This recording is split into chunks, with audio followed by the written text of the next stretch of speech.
เตรียมการเปรี้ยว เตรียมการ บ่า จมหายดังไปกับเพียบได้บ่ ดัง หน้าคืออะไร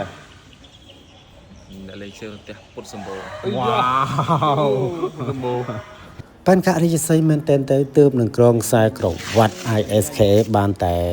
ใบขายพลายมันออกเอลนี้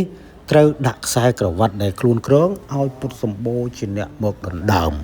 ហើយបេក្ខជនអ្នកប្រយុទ្ធពុតសម្បូរនេះបើមែនទែនកាលពីមួយឆ្នាំមុនធ្លាប់ផ្ដល់មេរៀនយ៉ាងជូរចត់ទៅឲ្យបែនករិយសីម្ដងរួចទៅហើយមានន័យថាពុតសម្បូរបំបាក់រាជសីគឺថាដោយសន្លប់ឈឹងតែម្ដងมันអាចតដៃបានទេនៅក្នុងត្រឹមទឹកមួយបងប្អូនដូច្នេះតើបែនករិយសីអាចនឹងការពារខ្សែក្រវ៉ាត់របស់ខ្លួនបានដែរឬយ៉ាងណាបើជួបជាមួយដៃគូធ្លាប់ធ្វើឲ្យខ្លួនសន្លប់ម្ដងរួចទៅហើយបងប្អូនអញ្ចឹងអាចតាមដានបាននៅថ្ងៃទី25នៅឯស្រុកមួងខេត្តបាត់ដំបង